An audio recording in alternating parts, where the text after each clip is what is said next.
মুসলিম উম্মার সাপ্তাহিক সম্মেলন জুমার জামাতে উপস্থিত একান্ত প্রিয় আপনজনেরা সকলকে সালাম জানাচ্ছি।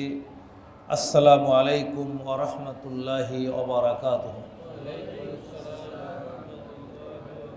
মহান আল্লাহ রাব্বুল আলামিনের দরবারে লাখ কোটি শুকরিয়া আদায় করছি, কালেমাতুশ শুকর আদায় করছি, যিনি দয়া করে মেহেরবানি করে আল্লাহ রাব্বুল আলামিনের বান্দা হিসেবে, তার গোলাম হিসেবে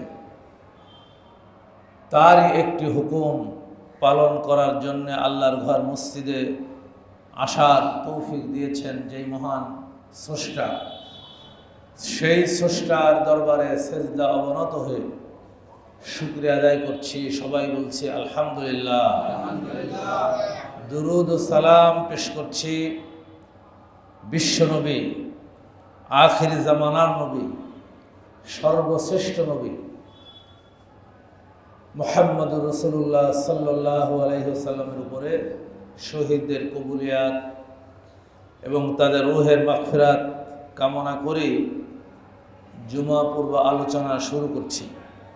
একান্ত প্রিয় আপনজনেরা, আমি আপনাদের সামনে সূরা আল হুজুরাত 1 এবং 2 আয়াত তেলাওয়াত করেছি এবং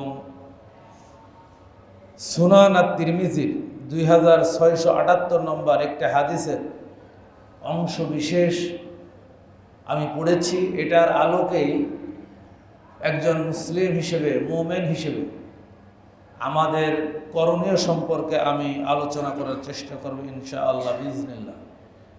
আল্লাহ রাব্বুল আলামিন আমাদের সকলকে কোরআন থেকে এবং রাসূলুল্লাহ সাল্লাল্লাহু আলাইহি ওয়াসাল্লামের সুন্নাহ থেকে শিক্ষা গ্রহণ করার তৌফিক দান করুন, আমিন। একান্ত প্রিয় দিনী ভাইরা, আল্লাহ রাব্বুল আলামিন সূরা আল হুজুরাতের 1 নম্বর আয়াতে বললেন, ইয়া আইয়ুহাল্লাযীনা আমানু, ওহে তোমরা যারা ঈমান এনেছো, তোমরা যারা ঈমান এনেছো, তোমরা যারা মুমিন, ঈমানের দাবি করো।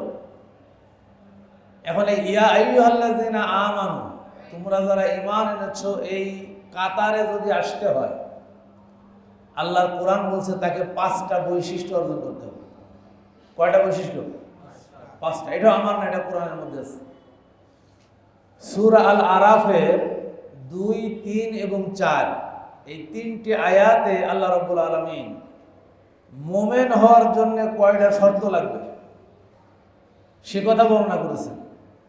ইন্নামাল মুমিনুনা আল্লাযীনা ইযা যুকিরাল্লাহু ওয়াজিলাত কুলুবুহুম ওয়া ইযা তুলিয়াত আলাইহিম আয়াতুহু যাদাতুহুম ঈমানা ওয়া আলা রাব্বিহিম ইয়াতাওয়াক্কালুন আল্লাযীনা ইউকিমুনাস সালাতা ওয়া মিম্মা রাযাকনাহুম ইনফিকুন উলাইকা হুমুল মুমিনুনা হাক্কান লাহুম দারাজাতুন ইনদা রাব্বিহিম ওয়া মাগফিরাতু ওয়া রিজকুন কারীম। সুবহানাল্লাহ।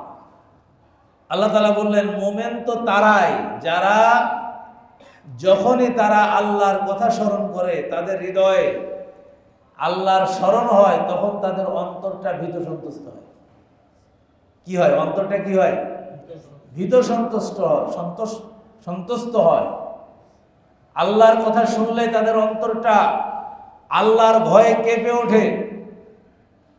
ওয়াজিলাত কুলুবুহুম ওয়া ইযা তুলিয়াত আলাইহিম আয়াতুহু যাদাতুহুম ঈমানা। আর যখনই তারা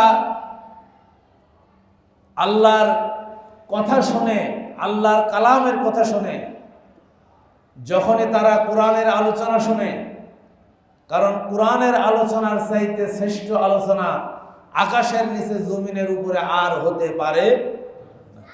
ওয়া ইযা তুলিয়াত আলাইহিম আয়াতুহু, যখনই তাদের সামনে কোরআন তেলাওয়াত করে করে শোনানো হয়, কোরআনের ব্যাখ্যাগুলি বলা হয়, এই কোরআনের আলোচনা শোনার সাথে সাথে আল্লাহর কোরআন বলছে তাদের ঈমান বেড়ে যায়। ঈমান কি হয়? বেড়ে যায়। আর শুধু ঈমান বাড়ে না, ঈমান বাড়ার সাথে সাথে এই ব্যক্তিগুলো শুধুমাত্র একমাত্র কেবলমাত্র আল্লাহর উপরে তারা তাওয়াক্কুল করে, ভরসা করে। বলে সুবহানাল্লাহ। আমাদের তো এখন আল্লাহর উপর ভরসা নাই। আমাদের অনেকের ভরসা আছে রাজনৈতিক নেতাদের উপরে, অনেকের ভরসা আছে সমাজের বিত্তবানদের উপরে, অনেকের ভরসা আছে যারা অনেক ক্ষমতার মালিক তাদের উপরে। কিন্তু আল্লাহর উপরে ভরসা আমাদের কম, নাই। বুঝতে হবে আমাদের ঈমানের স্তরটা কোথায়। আল্লাযীনা ইউকিমুনাস সালাতা, যারা নামাজ কায়েম করে। নামাজ কি করে? নামাজ পড়ার কথা বলা হয়নি। কুরআনুল কারীমে কয়েকটা আয়াতে নামাজ আদায়ের কথা বলা হয়েছে, আর ৮২টা নম্বর আয়াত আল্লাহ তাআলা বলেছেন নামাজকে কায়েম করতে হবে। নামাজকে কি করতে হবে? কায়েম। এটার ব্যাখ্যা আমি এর আগেও বলেছি। নামাজ কায়েমের শর্ত আছে ৩টা। ১ নম্বর শর্ত হচ্ছে জামাতের সাথে নামাজ আদায় করতে হবে। ওয়ারকাউ মা'আর রাকিঈন, আল্লাহ তাআলা বলছেন রুকুকারীদের সাথে রুকু করো, সেজদাকারীদের সাথে সেজদা করো। একা একা নামাজ কায়েম হয় না, এই জন্য দরকার জামাতবদ্ধ নামাজ। আর জামাত এটা টাইমলি, ওয়াক্ত মতো আদায় করতে হয়। আপনি ১ মিনিট পরে গেলে আর আওয়াল তাকবীর পাবেন না, আপনি পিছিয়ে যাবেন। ইন্নাস সালাতা কানাত আলাল মুমিনিনা কিতাবাম মাওকুতা। সূরা আনকাবুতের মধ্যে আল্লাহ তাআলা বলছেন আমি নামাজকে তোমাদের জন্য ফরজ করে দিয়েছি সময়ের উপরে। অর্থাৎ আপনার আমার খেয়াল খুশি মতো নামাজ আদায় করলে নামাজ হবে না। নামাজ কায়েম করার তো টাইমলি। ২ নম্বর হচ্ছে নামাজে যা বলি ওটা বুঝে বুঝে বলা। সূরা ফাতিহা বুঝে বুঝে পড়া। কারণ সূরা ফাতিহা আল্লাহর কাছে বান্দার চাওয়া একটা দোয়া। আপনি আল্লাহর কাছে কি চাইলেন আপনি নিজেই জানেন না। আল্লাহর কি দায় ঠিক আছে আপনার এই চাওয়ার মূল্য দেবে? এটা কি আশা করাটা কি আদৌ যুক্তিসঙ্গত? আপনি ধরেন বর্তমান বাংলাদেশের প্রধান ডক্টর মোহাম্মদ ইউনূস, তার কাছে আপনি একটা আবেদন করবেন। আবেদন করেছেন, আপনার আবেদন শোনার জন্য তিনি সময় দিয়েছেন। যখন আপনাকে বলা হলো যে ভাই আপনি কি চান, আপনি এমন ভাষায় কথা বললেন যে ভাষাটা আপনিও বোঝেন না, ও ডক্টর ইউনূসও বোঝেন। এখন আপনার কি বলবে? পাগল ছাড়ার কিছু বলবে? অত কোত্থেকে পাগল ছাগল ধরে রাখছে যে কথাই বলতে পারে না, কি সে বলতে চায় সে নিজেও বোঝে না, আর আমি কিভাবে বুঝবো? আমাদের নামাজের অবস্থাটা হয়েছে ম্যাক্সিমাম এইরকম। নামাজে যা পড়ি সেটা বুঝি না। আমি দেখেছি আমাদের বাংলাদেশে অনেক হাফেজ, ভালো মানের হাফেজ, যখনই জিজ্ঞাসা করছি ভাই সূরা ফাতিহার অর্থটা বলেন তো, বলে যে আমাদের তো অর্থ শেখায় নাই।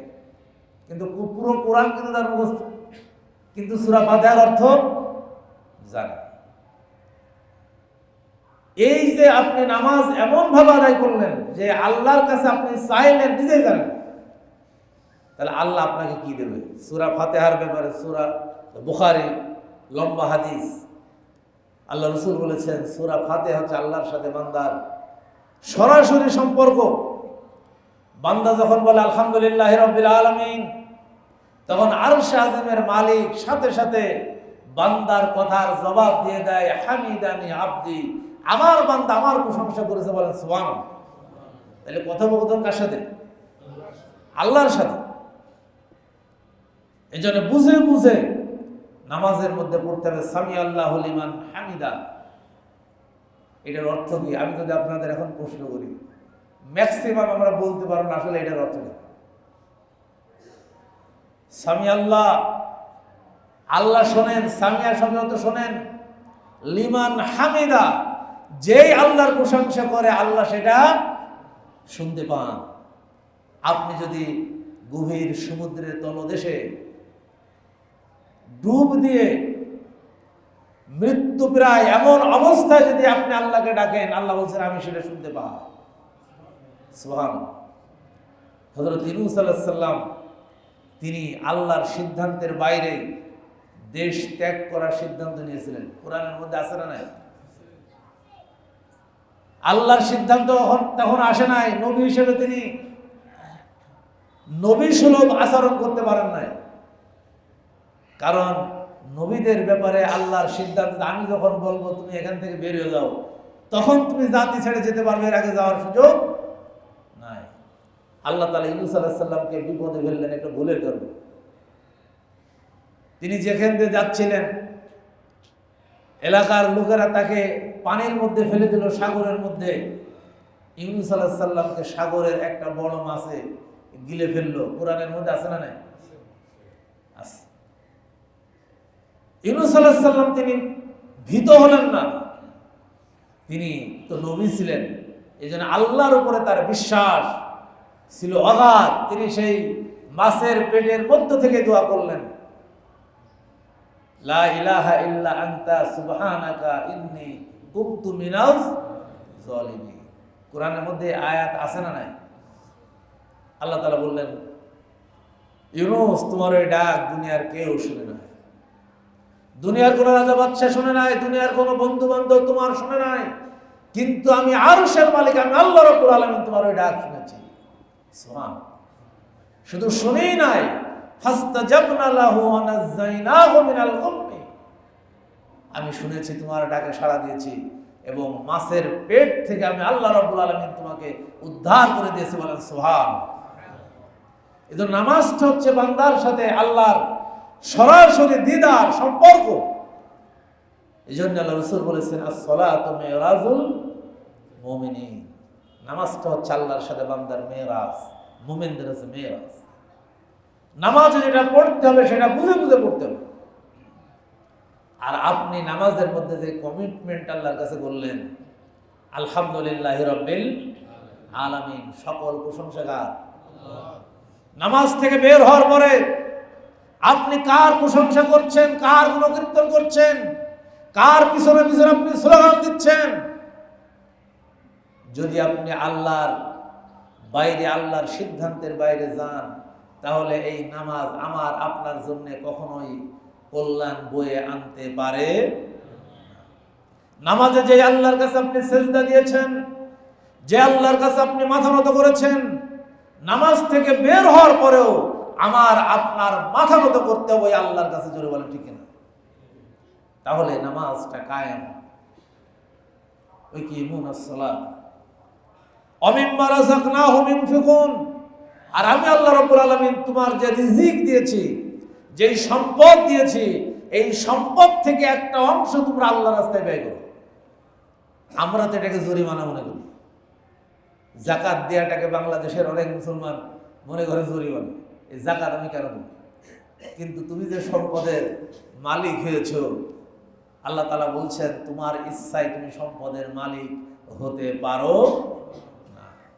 যদি আমার ইচ্ছা না থাকতো, আমার ইচ্ছা যদি না থাকতো, আমি তোমাকে পথের ভিখারি বানিয়ে রাস্তায় রাস্তায় ঘুরে নিয়ে বেড়াতাম, তোমার কিছুই করার থাকতো না। এরকম বড় অর্থশালী সম্পদশালী মানুষ হঠাৎ ফকির হয়ে গেছে, গরিব হয়ে গেছে বাংলার ইতিহাসে আছে না নাই?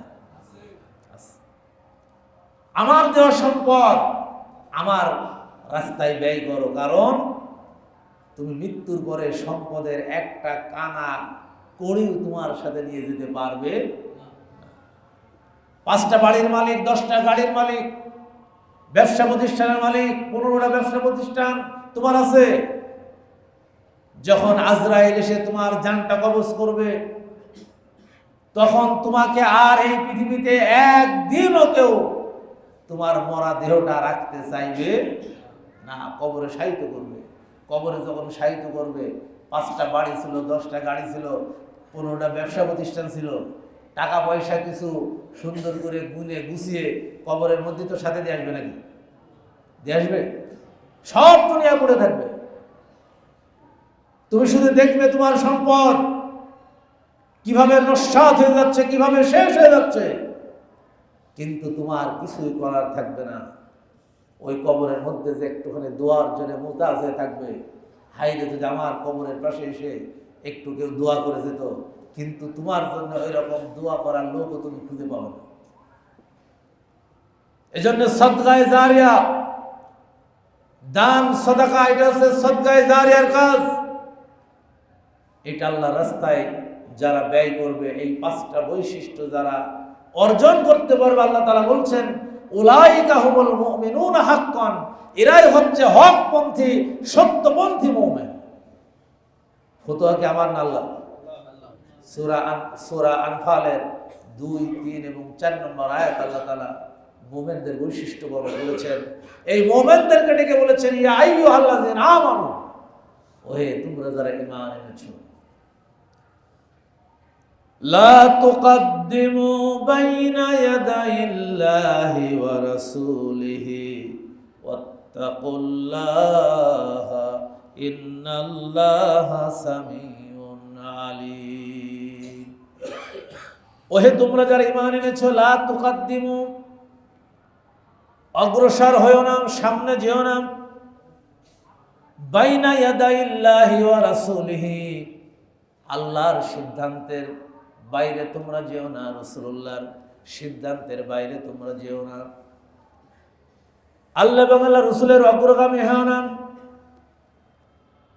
আয়াতের তাফসীরে মুফাসসিররা বলেছেন আল্লাহ রাব্বুল আলামিন কুরআনুল কারীমে যে আমাদের জন্য দিয়েছেন, আল্লাহর নবী সুন্নাহ হিসেবে যা আমাদেরকে দিয়েছেন, আল্লাহর সিদ্ধান্তের বাইরে, রাসূলুল্লাহর সুন্নাহর বাইরে একজন মুমিন কখনো অগ্রগামী হতে পারবে না। কথা কি বুঝাইতে পারছি? আল্লাহর সিদ্ধান্ত অর্থাৎ কোরআনের সিদ্ধান্ত, রাসূলুল্লাহর সিদ্ধান্ত, তার মানে রাসূলুল্লাহর সুন্নাহ, এটার বাইরে একজন মুমিন এক কদম অগ্রগামী হতে পারবে না। যদি হও, এটার পরিণাম হবে ভয়াবহ। আল্লাহ রাব্বুল আলামিন বলেছেন ওয়াত্তাকুল্লাহ, আল্লাহকে ভয় করে চলো। আমরা মুমিন হয়েছি, মুসলিম হয়েছি, নামে মুসলমান হয়েছি, বাস্তবতায় মুসলমানের সাথে আমাদের অনেক ক্ষেত্রে কোনো সম্পর্ক নাই। আল্লাহ তাআলা মুমিনদেরকে ডেকে বললেন, মুমিনরা তোমরা আল্লাহর বিরুদ্ধাচরণ করো না, রাসূলুল্লাহর বিরুদ্ধাচরণ করো না, আল্লাহ এবং আল্লাহ রাসূলের সিদ্ধান্তের বাইরে তোমরা যেও না, আল্লাহ রাব্বুল আলামিনের সিদ্ধান্তের বাইরে যেও না, কোরআনের বাইরে তোমরা যেও না, কোরআন পরিপন্থী কোনো কাজ করো না, কোরআন যেটা নিষেধ করেছে সেইটার ধারে কাছেও তোমরা যেও না, আল্লাহ রাব্বুল আলামিন যেটা করতে নিষেধ করেছেন তোমরা সেটা করো না। কোরআন তো আমাদের কাছে আছে, আবার আল্লাহর নবীর সিদ্ধান্তের বাইরেও যেতে আল্লাহ রাব্বুল আলামিন নিষেধ করে দিলেন। কারণ আল্লাহর কোরআনের মতো রাসূলুল্লাহর সুন্নাহ হচ্ছে আমাদের জীবন চলার পথ। রাসূলুল্লাহ সাল্লাল্লাহু আলাইহি ওয়াসাল্লাম হচ্ছেন আমাদের জন্য সারে। সারে বলা হয় যিনি আইন প্রণয়ন করতে পারেন। আল্লাহর কোরআন যেমন আমাদের জীবন চলার পথ, ঠিক রাসূলুল্লাহ সাল্লাল্লাহু আলাইহি সাল্লামের সুন্নাহ আমাদের জীবন চলার পথ। জোরে বলেন ঠিক কিনা? এজন্য আল্লাহ রাসূল বলেছেন, আনাস ইবনে মালিক রাদিয়াল্লাহু তাআলা আনহু বলেছেন, ইয়া বুনাইয়া, হে বৎস, হে বালক, মান আহইয়া সুন্নতি, যে ব্যক্তি আমার সুন্নাহকে জিন্দা করবে, যেই সুন্নাতটা মারা গেছে। রাসূলুল্লাহ সাল্লাল্লাহু আলাইহি সাল্লামের অনেক সুন্নাহ, বিশদ জীবনের 23 বছরের আল্লাহর নবীর সমস্ত কথা, সমস্ত কাজ যা তিনি অনুমোদন দিয়েছেন সব হচ্ছে সুন্নাহ। আল্লাহ নবী বললেন, যে ব্যক্তি আমার একটা সুন্নাহকে জিন্দা করবে, বাঁচিয়ে রাখবে, ফাকাদ আহাব্বানি, সে আল্লাহর ভালোবাসা পাবে, আমার ভালোবাসা পাবে। আমান আহাব্বানি, আর যে ব্যক্তি আমাকে ভালোবাসবে, আমার নবীর ভালোবাসা যার মধ্যে থাকবে, আল্লাহ নবী বলে দিলেন ওই ব্যক্তি কিয়ামতের দিন আমার সাথে জান্নাতে প্রবেশ করবে। সুবহানাল্লাহ। অর্থাৎ রাসূলুল্লাহ সাল্লাল্লাহু আলাইহি ওয়াসাল্লামের আনুগত্যের মধ্যেই রয়েছে আল্লাহর আনুগত্য। কথা কি আমার না কোরআন আছে? কোরআনের কথা। আল্লাহ রাব্বুল আলামিন সূরা আলে ইমরানের 31 নম্বর আয়াতের জন্য বলে দিয়েছেন, কুল ইন কুনতুম তুহিব্বুনাল্লাহা ফাত্তাবিউনি ইউহিব্বুকুমুল্লাহ। হে নবী বলে দাও, কুল সারে প্রণেতা আল্লাহ তাকে বলছেন, নবী তুমি বলে দাও, ইন কুনতুম, ইন যদি, কুনতুম তোমরা, তুহিব্বুনাল্লাহ আল্লাহর ভালোবাসা চাও, আল্লাহকে ভালোবাসতে চাও, আল্লাহর মহব্বত করতে চাও, ফাত্তাবিউনি আমি নবীর ইত্তেবা করো। কার ইত্তেবা করো? রাসূলুল্লাহর ইত্তেবা করো, রাসূলুল্লাহর সুন্নাহকে মেনে নাও, তাহলে ইউহিব্বুকুমুল্লাহ আল্লাহ তোমাকে ভালোবাসবে। সুবহানাল্লাহ। অর্থাৎ আল্লাহ রাসূলের ভালোবাসার সাথে আল্লাহর ভালোবাসা সম্পর্ক। রাসূলের সুন্নাহর প্রতি মহব্বতের সাথে আল্লাহর মহব্বতের সম্পর্ক বান্দা। যদি রাসূলুল্লাহর সুন্নাহকে মহব্বত করতে না পারি, রাসূলুল্লাহর সুন্নাহকে ভালোবাসতে না পারি, আল্লাহর কোরআন বলছে কখনোই তুমি আল্লাহর ভালোবাসা পাবে না।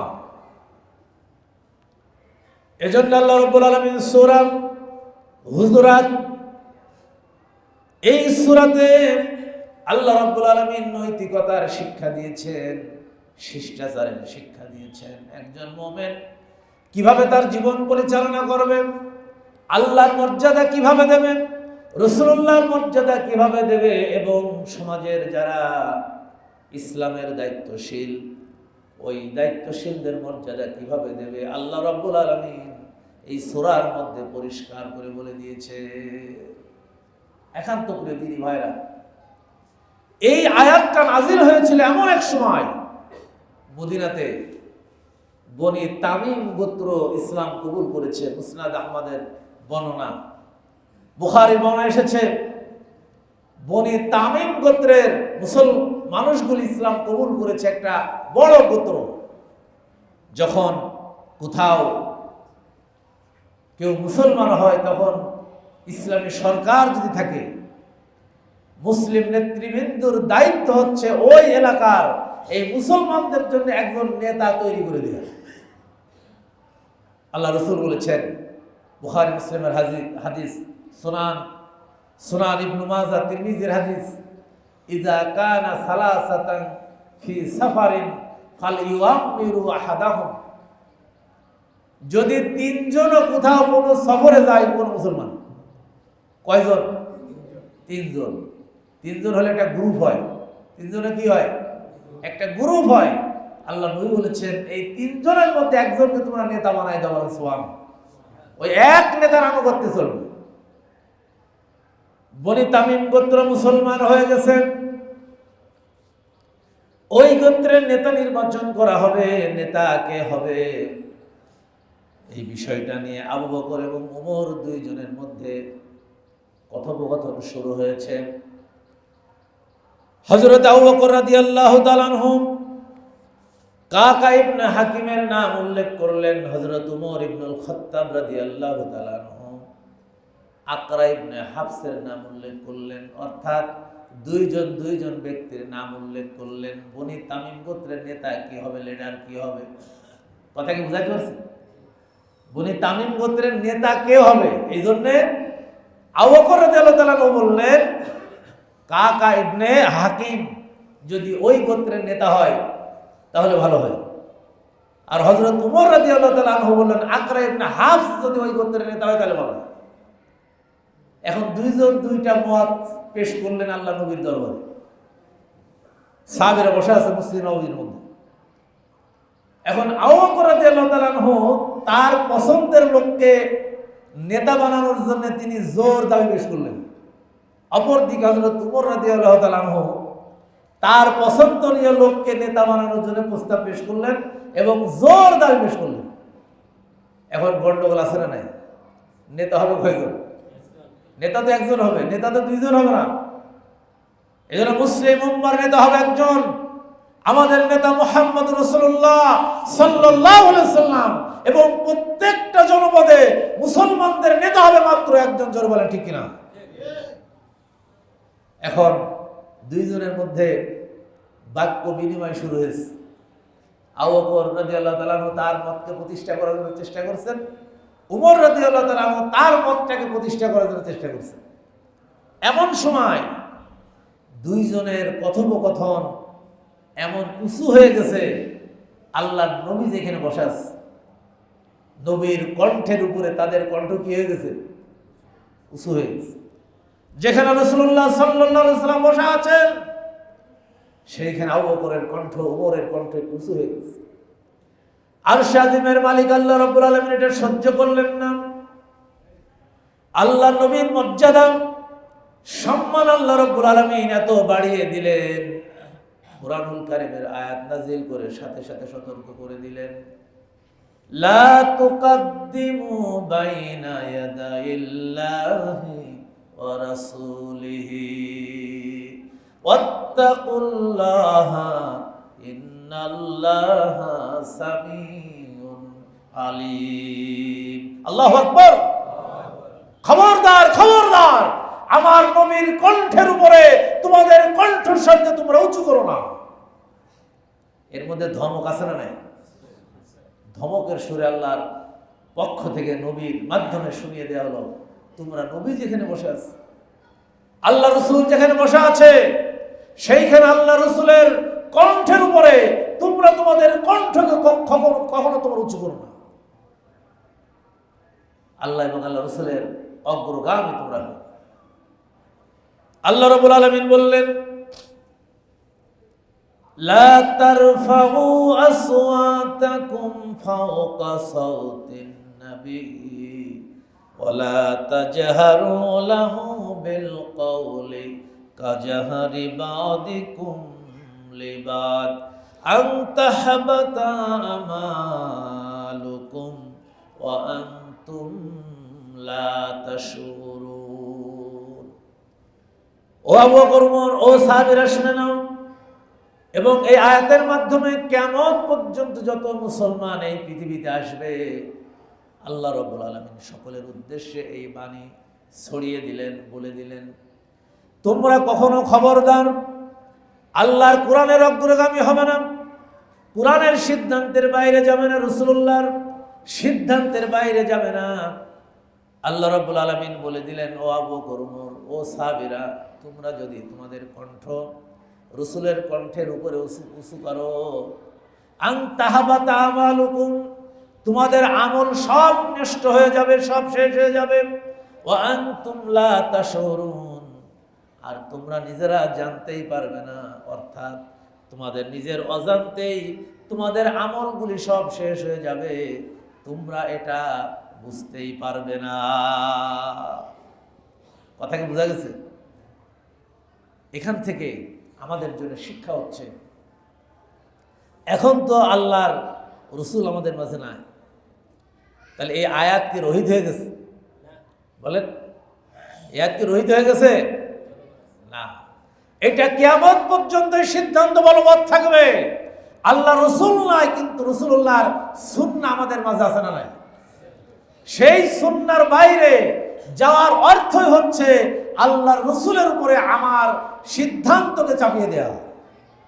যদি আমার সিদ্ধান্ত আল্লাহ রসুলের সিদ্ধান্তের উপরে চাপিয়ে দেওয়া হয়, আল্লাহর কোরআন বলছে, আন তাহবাতা আমালুকুম, অবশ্যই অবশ্যই তোমাদের আমলগুলি সব মুহূর্তের মধ্যে বিনষ্ট হয়ে যাবে, শেষ হয়ে যাবে, আনতুম লা তাশউরুন, তোমরা নিজেরা বুঝতেই পারবে না।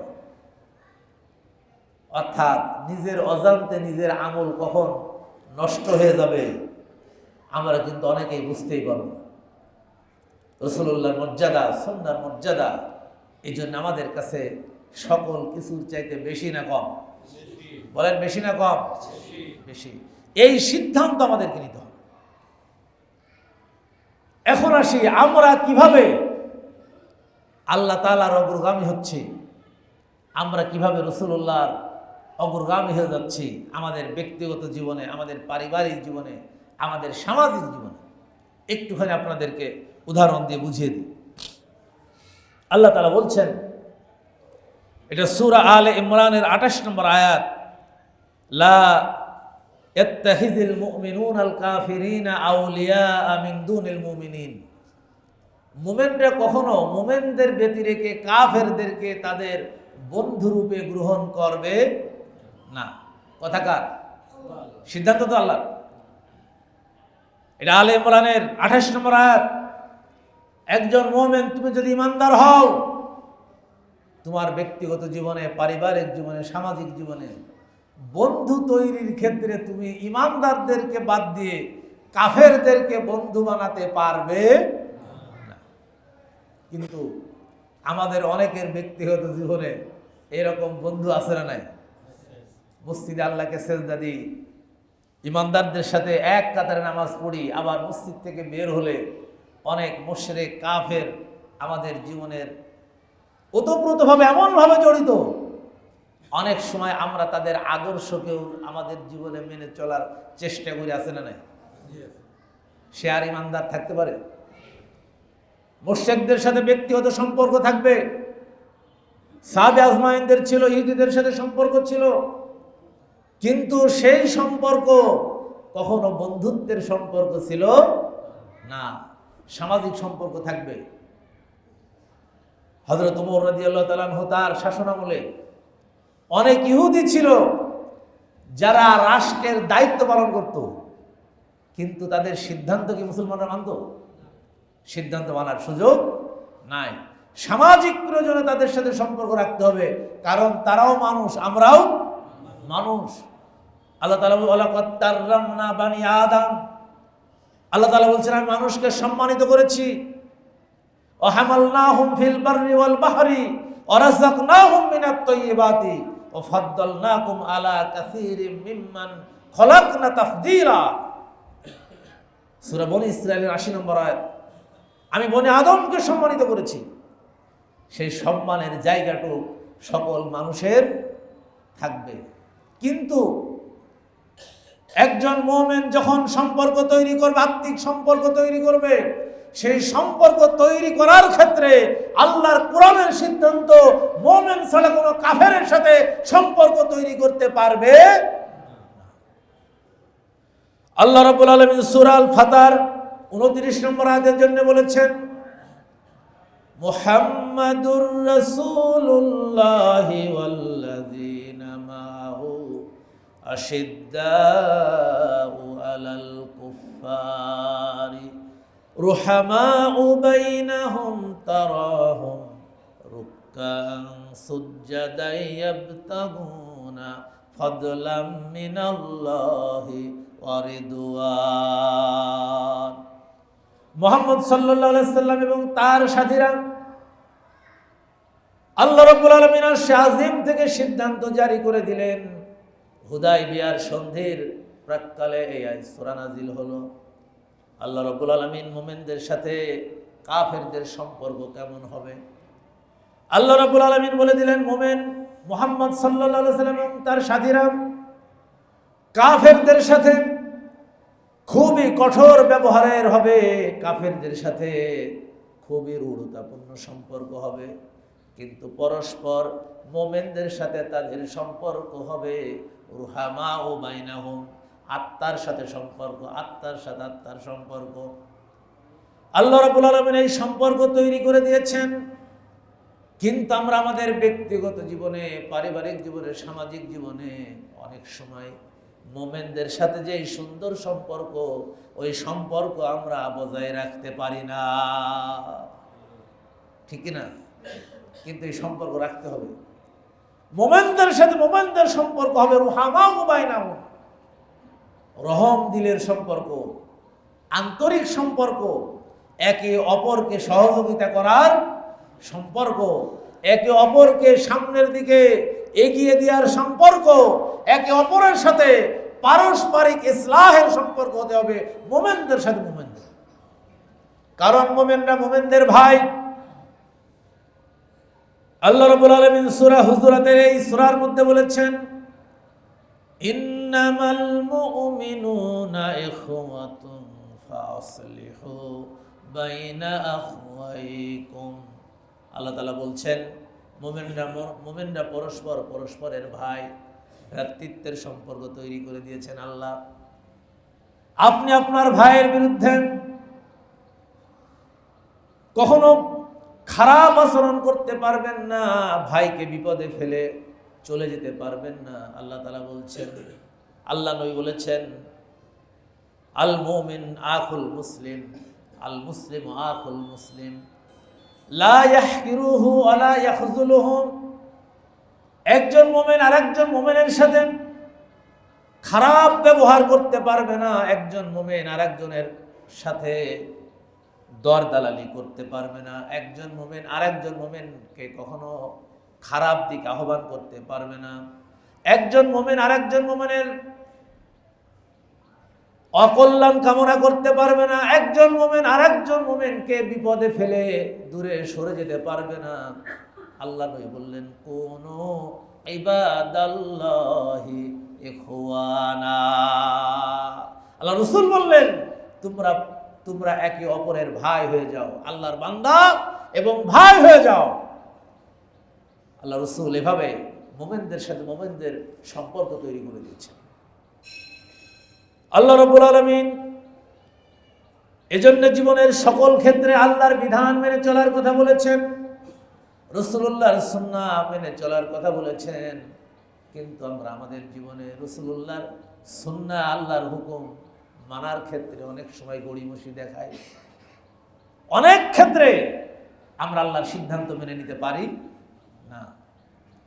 সম্মানিত ভাই, আমি আপনাদের উদাহরণস্বরূপ বলতে চাই, আমাদের দেশে 90% মুসলমান, 90% মুসলমান আমরা কোরআনকে বিশ্বাস করি, কোরআনকে আমরা সর্বোচ্চ স্থানে অবস্থান দিই, কোরআনকে তেলাওয়াত করি, কোরআনকে চুমু খাই এবং কোরআনকে সুন্দর করে আদর করে ভালো কাপড় দিয়ে বেঁধে সবচাইতে উঁচু জায়গায় ভালো জায়গায় আমরা রেখে দিই। কিন্তু কোরআনের আমল কিন্তু আমাদের অনেক ক্ষেত্রে বাস্তব জীবনে নাই। যেমন আল্লাহ তাআলা আমাদের জন্য সুদ খাওয়াকে হালাল করেছেন না হারাম করেছেন? এটা কি আমার কথা না কোরআনের কথা?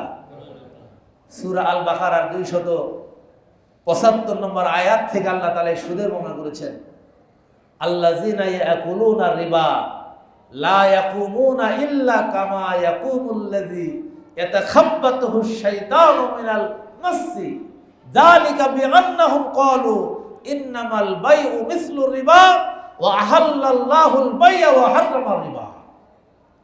আল্লাহ তাআলা বলছেন, যারা সুদ খায়, কোরআনের কথা, যারা সুদ খায় কিয়ামতের দিন তারা দাঁড়াতে পারবে না জিনে ধরা রোগীর মতো ছাড়া, অর্থাৎ দাঁড়াবে। লা ইয়াকুমুল্লাযী ইয়াতাখাব্বাতুহুশ শাইতানু মিনাল মাসসি, জিন শয়তান তাকে আসর করলে যেভাবে দুনিয়ার জীবনে মাতলামি করে, কিয়ামতের দিন এইরকম মাতলামি অবস্থায় ছাড়া আল্লাহর দরবারে হাসরের ময়দানে এই সুদখোররা দাঁড়াতেই পারবে না। কথা কি আমার না আল্লাহ? এই আমরা কোরআনের এই কথা জানি নাকি জানি না? জানি। এরপরেও অসংখ্য মুসলমান যারা কোরআন পড়ে, নামাজ পড়ে, এরপরেও সুদের সাথে ব্যবসা করে, সুদের ব্যবসা করে, এরকম আছে না নাই? আছে। তারা কি আল্লাহর সিদ্ধান্ত মেনে নিতে পেরেছে? পারে না। তারা কিন্তু আল্লাহর সিদ্ধান্ত মানতে পারে নাই। ওই যে লা তুকাদ্দিমু বাইনা ইয়াদাইল্লাহি ওয়া রাসূলিহি, আল্লাহর অগ্রগামী হও না। আল্লাহ বললেন তোমরা সুদ খেও না। আমরা সেই সিদ্ধান্তকে অমান্য করে দুনিয়ায় বেশি লাভের জন্য আমরা সুদের ব্যবসা করি। ইমানদার থাকা যাবে? বলেন, ইমানদার থাকা যাবে? যদি কোরআন সত্য হয়, কোরআন অসত্য এই পৃথিবীতে আজ পর্যন্ত কেউ প্রমাণ করতে পারছে? পারে না। তাহলে কোরআনের কথা সত্য।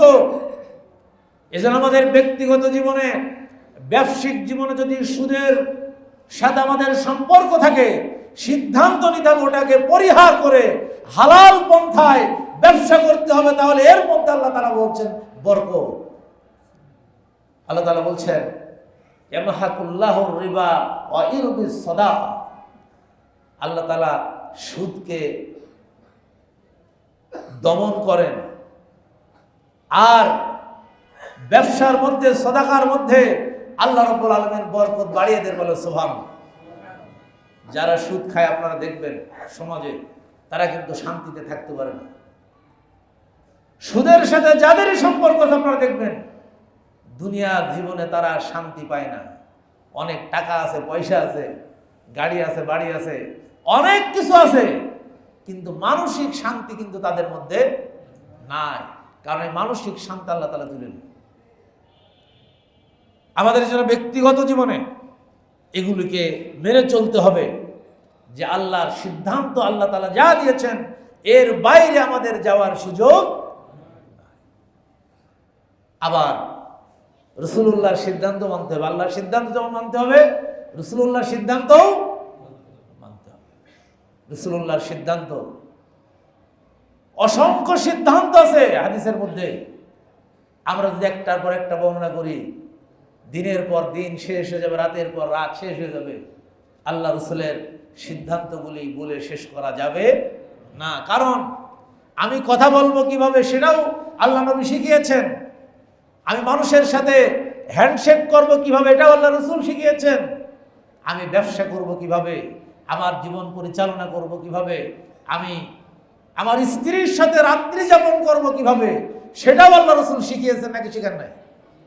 সব শিখিয়েছেন। এই জন্যে রাসূলুল্লাহর সুন্নাহর বর্ণনা বিশদ। এটাকে যদি আমি না জেনে প্রত্যাখ্যান করি হয়তো মাফ পাবেন, কিন্তু আপনি জেনে বুঝে রাসূলুল্লাহর সিদ্ধান্ত যদি অমান্য করেন, আদালতে আখিরাতে আল্লাহর কাছে নাজাত পাওয়ার কোনো সম্ভাবনা আছে? নাই। আমি ছোট্ট একটা সুন্নাহর কথা বলি। বাংলাদেশে এখন ছবি, পিকচার তো ঘরে ঘরে, মোবাইল আছে, ছবি।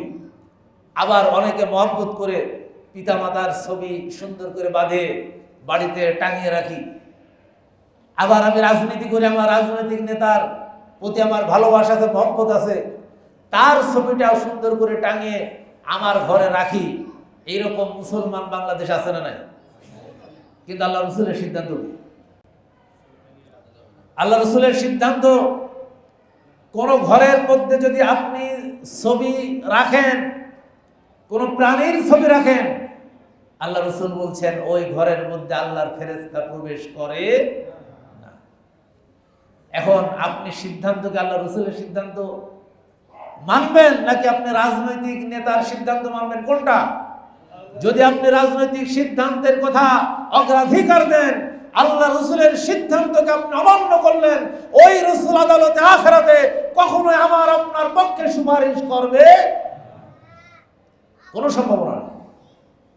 আল্লাহ নবী বলেছেন, আন আবি তালহা রাদিয়াল্লাহু তাআলা আনহু ক্বালা ক্বালা রাসূলুল্লাহ সাল্লাল্লাহু আলাইহি ওয়াসাল্লাম লা তাদখুলুল মালায়েকাতু বাইতান ফীহি কলবুন ওয়ালা তাসাউর ওয়ালা সূরা। বেশ কয়েকটা হাদিস।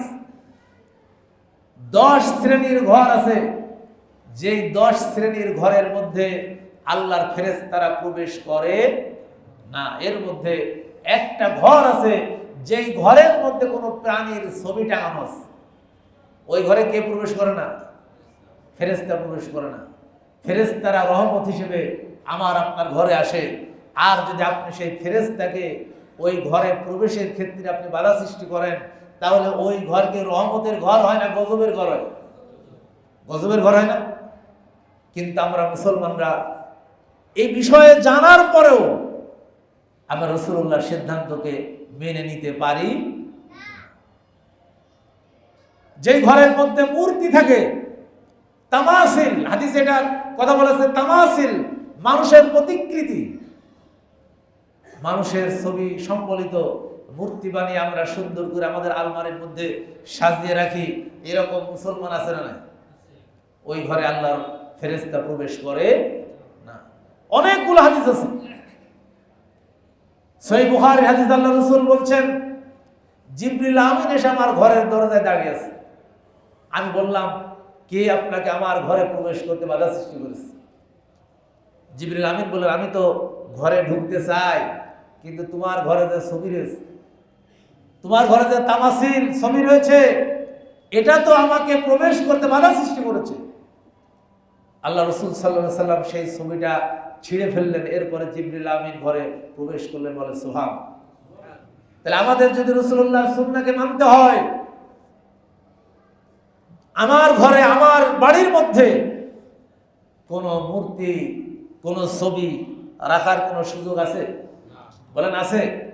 নাই। আমরা মেনে চলার চেষ্টা করব ইনশাআল্লাহ বিইজনিল্লাহ। আজকে আর সময় নাই। আমি সর্বশেষ আপনাদেরকে যেই কথাটি বলতে চাই, আল্লাহ রাব্বুল আলামিন আমার নবীর মর্যাদা, আমার রাসূলের মর্যাদা এত বেশি দিয়েছেন, তাকে শারে বলা হয়, শরীয়ত প্রণেতা বলা হয়। এবং আমার নবীকে কোনোদিন আল্লাহ রাব্বুল আলামিন নাম ধরে ডাকেন না। কুরআন আল্লাহ রাব্বুল আলামিন যতগুলো 25 জন নবীর নাম উল্লেখ করেছেন, প্রত্যেকটা নবীকে আল্লাহ রাব্বুল আলামিন নাম ধরে ধরে ডেকেছেন। আদম আলাইহিস সালামকে আল্লাহ তাআলা ইয়া আদম বলে ডেকেছেন, ইয়া আলাইহিস সালামকে ইয়া ইয়াহইয়া বলে ডেকেছেন, ইব্রাহিম আলাইহিস সালামকে আল্লাহ তাআলা ইব্রাহিমের নাম ধরে ডেকেছেন, মুসা আলাইহিস সালামকে নাম ধরে ডেকেছেন। কিন্তু আল্লাহ রাব্বুল আলামিন আমার আপনার নবীর মর্যাদা সম্মান এত বাড়িয়ে দিয়েছেন, আমার নবীকে কোনোদিন আল্লাহ রাব্বুল আলামিন নাম ধরে ডাকেন নাই। বলেছেন ইয়া আইয়ুহার রাসূল, হে আমার রাসূল, বাল্লিগ মা উনজিলা ইলাইকা মির রাব্বিক, তোমার উপরে যেটা নাজিল করেছি এটা মানুষের কাছে তুমি পৌঁছে দাও, মানুষের কাছে পৌঁছে দাও, মানুষের কাছে এটার সারমর্ম তুমি বুঝিয়ে দাও। ফাইল্লাম তাফআল ফামা বাল্লাগতা রিসালাতাহু, আর যদি তুমি এটা পৌঁছে না দাও তাহলে তুমি রিসালাতের দায়িত্বই পালন করো না। ইয়া আইয়ুহান নবী, আল্লাহ রাব্বুল আলামিন আমার নবীকে ডেকেছেন ইয়া আইয়ুহান নবী, হে আমার নবী, ইন্না আরসালনাকা শাহিদাও ওয়া মুবাশশিরাও ওয়া নাযীরা ওয়া দাঈয়ান ইলাল্লাহি বিইযনিহি ওয়া সিরাজাম মুনীরা। হে নবী, আমি আপনাকে পৃথিবীতে পাঠিয়েছি দায়ী হিসেবে, ভীতি প্রদর্শনকারী হিসেবে, সুসংবাদদাতা হিসেবে, এবং আমি আপনাকে পাঠিয়েছি এই পৃথিবীর মধ্যে সর্বশ্রেষ্ঠ দায়ী হিসেবে, যার কাজ হচ্ছে মানুষকে আল্লাহর পথে ডাকবে। সেই নবীর সুন্নাহর অগ্রাধিকার দিতে হবে, সেই নবীর সুন্নাহ জীবনের সকল ক্ষেত্রে মেনে নিতে হবে।